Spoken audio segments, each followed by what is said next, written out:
Thanks a lot, Mr. Di Catarina. And now we say a warm welcome to Ms. Sumaira Isaacs. She's CEO of the World Tourism Forum, and we are particularly grateful that you are with us today because you are connected from Toronto, and in Toronto it's not even 5 o'clock in the morning. So thanks a lot for being with us. Vous avez une longue expérience dans le secteur du tourisme. You have a lengthy experience in the tourist sector, industrial tourism and business tourism. So thank you so much for being with us, joining us from the other side of the world and so early in the morning. You have 8 minutes.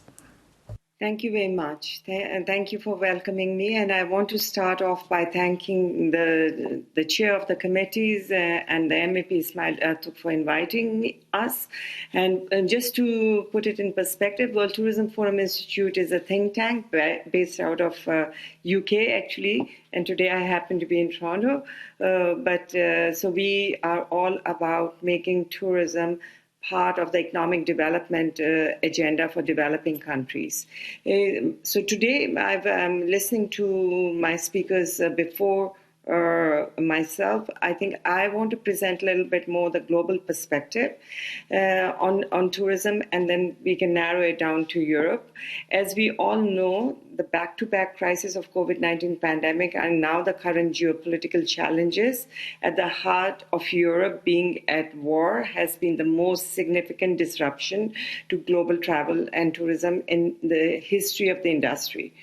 Despite unprecedented levels of government intervention to help global tourism businesses brace themselves against the prolonged and pronounced impacts, the tourism industry has been suffering deep losses. This is creating a permanent change in the industry economics and shifting travel prospects, expectations, and opportunities, while also shaping an unequal recovery. I wish to help this committee to evaluate the impact of these crises on the industry, as well as identify and understand the key potential trends that will have the direct impact on connectivity in tourism, which is today's topic. So today, more than half, 54% of the world's population live in urban areas, according to the data from the United Nations, which is set to rise by 70% by 2030. The speed and ease we can get around a city have a significant bearing on those who live and work or travel there. Mobility is becoming a smart platform powered by connectivity, real-time data, AI, and blockchain technology. So innovation and collaboration between governments and transport providers and mobility companies is absolutely critical. There is more wealth within the city limits of New York than the whole of Canada. London generates the same GDP as Netherlands, and if Tokyo were a nation on its own, it would be the 15th largest economy in the world. And tourism sits at the heart of all of these metropolis cities. But the link between the city size and productivity is weakening, with slowing mobility alongside housing being the major contributing factors. The reason? Pressure on public transport infrastructure.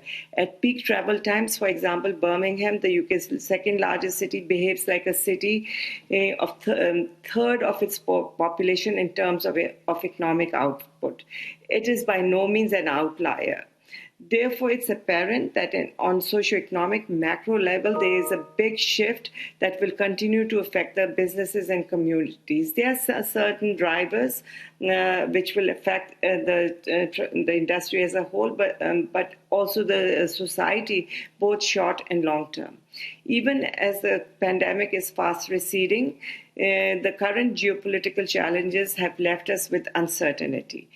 Increased spending is evident across multiple income tiers. At the same time, costs are rising. Prices for airlines, hotel stays, food, and car rentals have all soared as part of a larger inflation trend amid supply chain issues. The way income and prices play together in the future will determine the overall travel demand. Also, there has to be a culture of inclusion and diversity. The tourism sector can drive that social change in innovation, creativity, and competitive advantage in workplace and across the industry while making the tourism sector more meaningful to current customers and employees alike. Climate change is another area where travel and tourism accounts for about 8% of global climate emissions.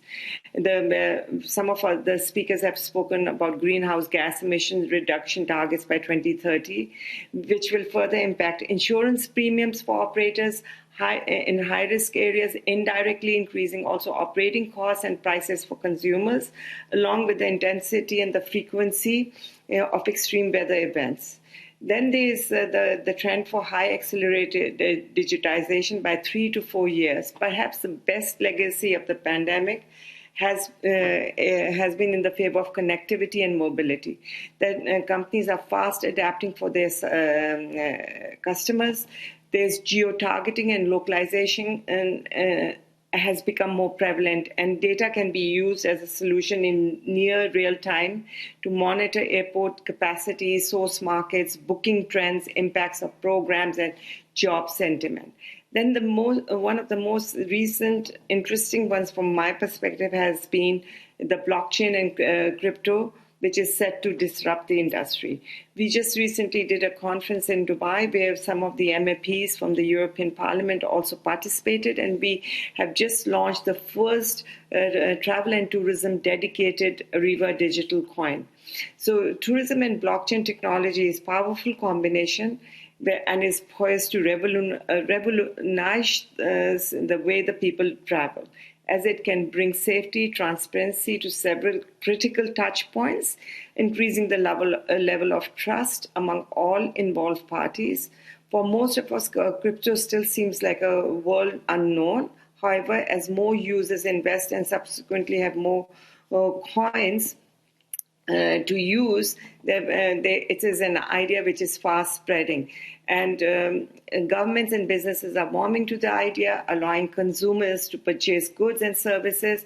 In fact, El Salvador's government, for example, passed a law in 2021 that makes Bitcoin legal tender within its borders. More governments will follow suit, and it then benefits from the new age travelers. Then there are some other major trends which are taking place. There is a lack of access and reduced transport connectivity, which we have just spoken about. In short to medium term, availability of transportation, both air and ground and rail, is limited, posing barriers to connecting travelers with their destinations. There is a shortage of labor and skill shortages. Supporting innovation, retraining, upskilling in workforce development and support services is absolutely critical. There is a serious drop in service standards because of a lot of businesses are scaling back and struggling. There's reduced access to capital and limited liquidity. According to a recent PwC study, 74% of lenders and 67% of equity investors indicated tighter underwriting standards of hotel investments and development prospects.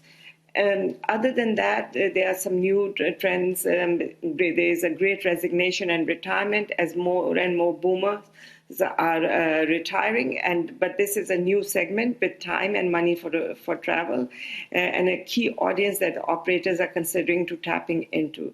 Then there's a trend of remote or digital nomads. Destinations are beginning to offer remote visas and other programs for this new traveler, and who will provide a different kind of connectivity and visitor experience beyond what's offered for short-term stays.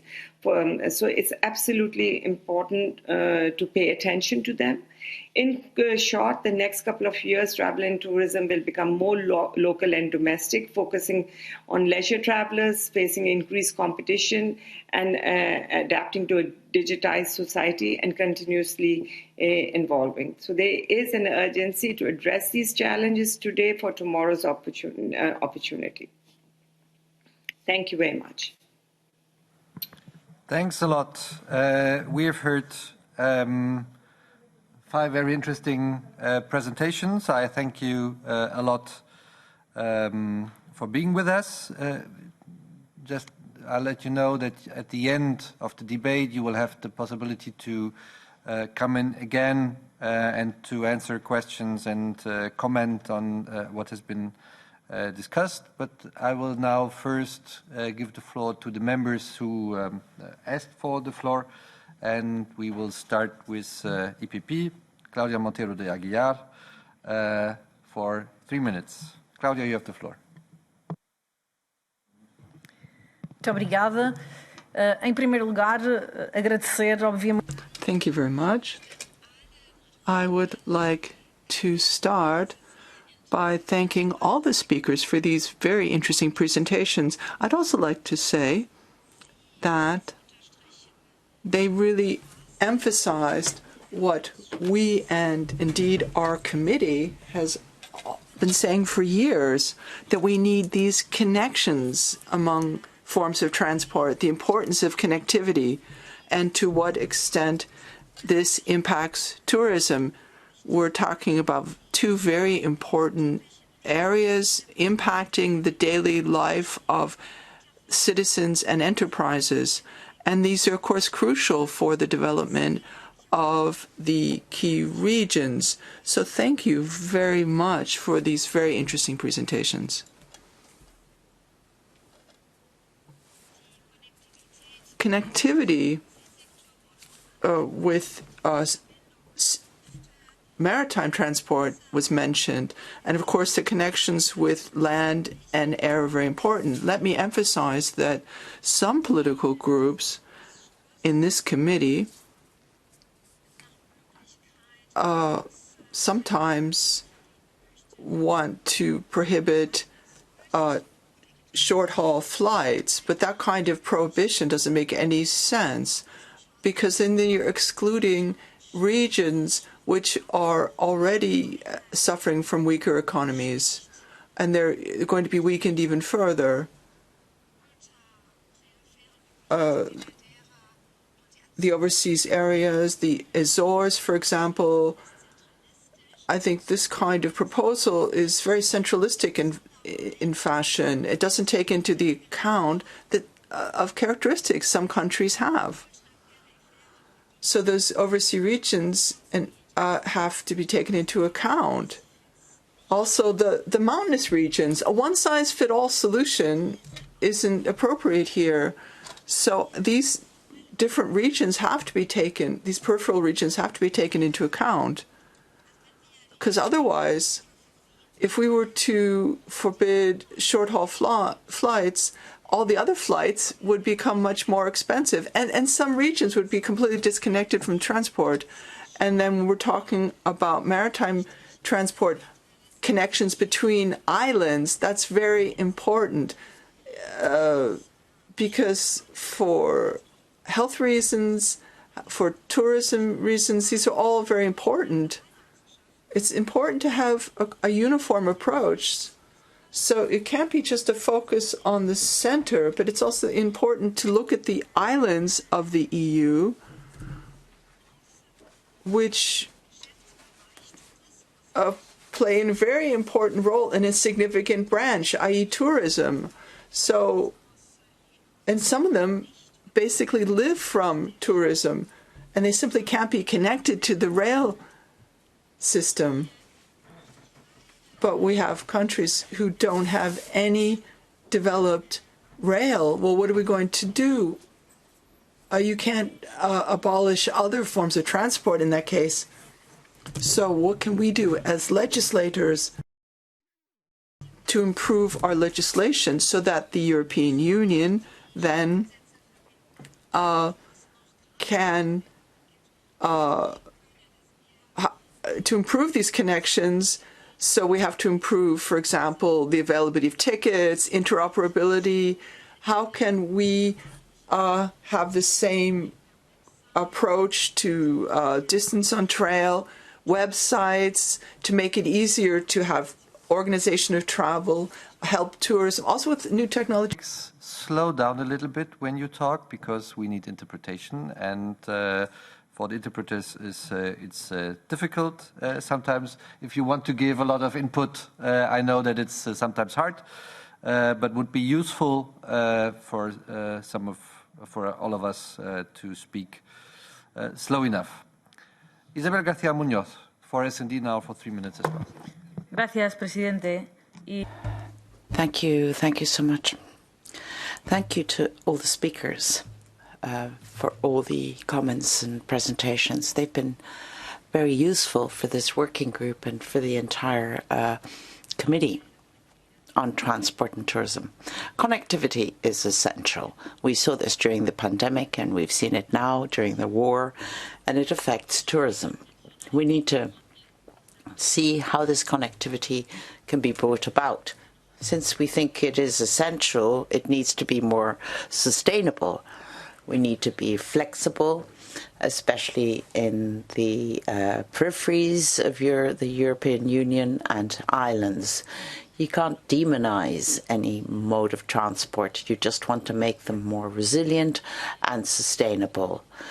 The Fit for 55 package can also be important, but it needs to make sure that it is fair to all territories. We'd like to know what plans you are going to implement to meet this, to have a greener mobility.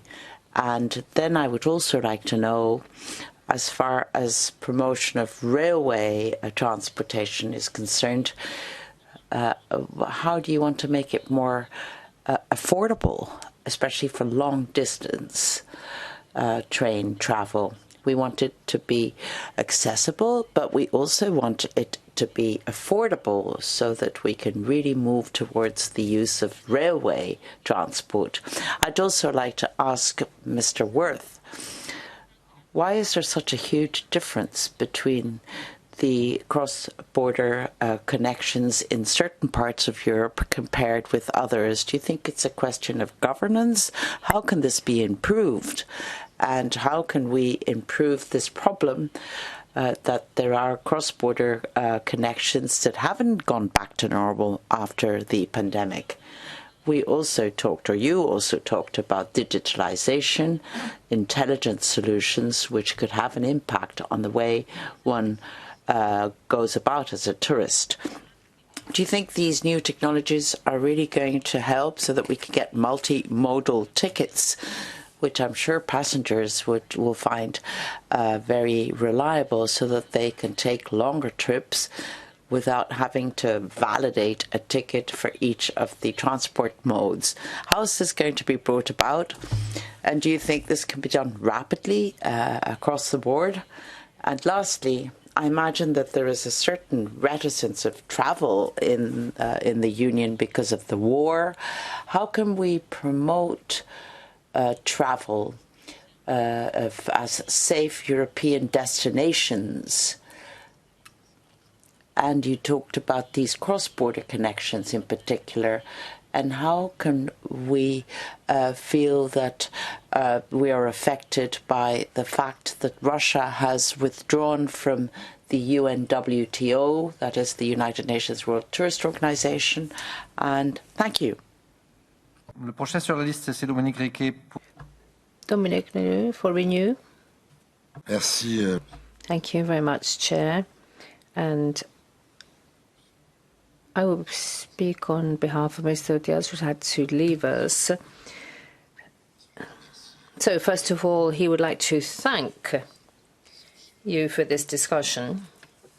First of all, thanks for having expressed different points of view as concerns the tourism sector.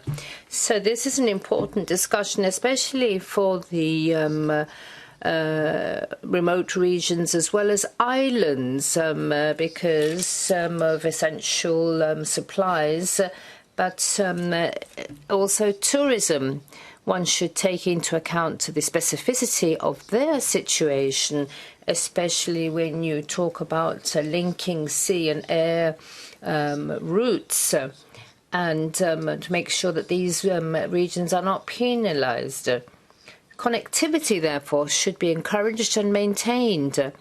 And also, as concerns the Fit for 55 package, therein we need to have a more sustainable transport sector. And also we have to take into account the sustainability goals for sustainable development. And especially for those sectors affected now. You have exogenous factors. You've got the COVID crisis, you've got the war in Ukraine. So you need to make improvements to the whole sector to make sure that we have the appropriate changes in place in time for connectivity, sustainability and resilience in the tourism and transport sectors. Thank you very much. Merci beaucoup, Dominique. Thank you, Dominique. Kieran Cuff. Kieran, you have the floor for 3 minutes as well. Thank you so much, Chair. And I really want to thank the speakers for their excellent contributions. And this has been such a challenging period, and we do have to recognise that. But for many, the COVID crisis represented an opportunity to spend more time at home and spend one's holiday period in the region where one lives. And this did bring significant economic benefits to those regions. And it has been a time when greener and low-carbon tourism has thrived. But I, of course, recognise that this came at a cost, and we must realise this in our work. Tourism in island and peripheral regions paid a high price for the pandemic, and particularly those island regions who are so dependent on tourism, particularly in the summer months. But I want to thank Ms. Isaacs for her referencing of the climate challenge and for a broad discussion of the sector, the rise of new technologies, the use of algorithms. These all bring with them their share of challenges that we must address. Regarding Ms. Barriga's contribution, yes, I am familiar with that report on short-haul aviation that you reference, but you can't cherry-pick the data. And that report, I have to say, is deeply flawed. There is one area where I do agree with you. Optimal transport mode is case-dependent, but we cannot cherry-pick the facts, and I'm happy to argue that case in further detail with you. Mr. Worth, I want to thank you sincerely. It is very obvious that rail and cross-border rail in particular is the poor relation when it comes to transport policy. Indeed, our former Tran chair, Michael Kramer, focused quite a bit on these cross-border rail issues. And it seems to me, when we have no EU timetabling, when we have difficulties over passenger rights, different rules, bookings that only open a short time in advance, and then we have a report from the Commission showing that there is demand for more rail, it seems to me that we really do have to focus on rail in a lot more detail. And I would put it to the European Commission that it seems to me that this would be an ideal case for new legislation that would really focus on making transport more competitive, or indeed just to bring about a level playing field for rail within the European Union. And I do like that one specific measure, the procurement of night trains, where there may well be a compelling case for action from the European institutions and from the Commission to act. So look, I think we all recognise the deep challenges and losses in the tourism sector due to the pandemic, and there is a sense of déjà vu due to the Russia's war in Ukraine. But I think we cannot forget about the climate challenge, and we must ensure that this is front and centre in our work. And coming from an island nation, indeed an island off an island that is no longer in the European Union, I think, of course, we have to recognise the special position of islands and peripheral regions. Thank you all.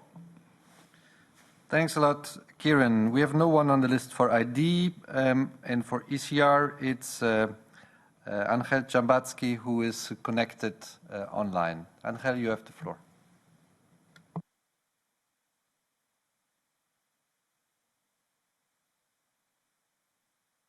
Mr. Zambaski, we cannot hear you. We don't hear you at the moment. I will quickly refresh your connection.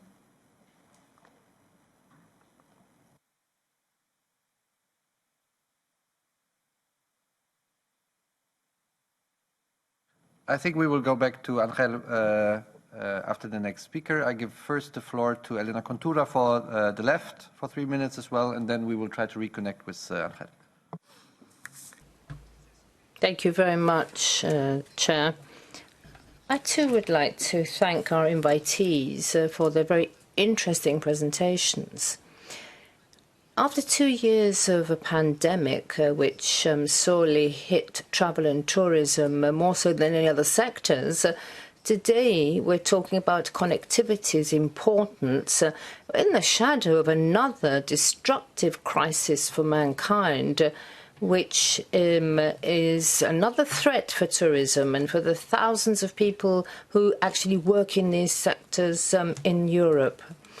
First of all, to Ms. Barriga, how do you calculate the impact on air travel of the recent crisis from the steep fuel price increases over the next few months? And what happens with the connectivity for those particular areas where air flight is the only possibility? So what measures at the European and national levels to have connectivity for destinations ensured after 2 years of COVID pandemic?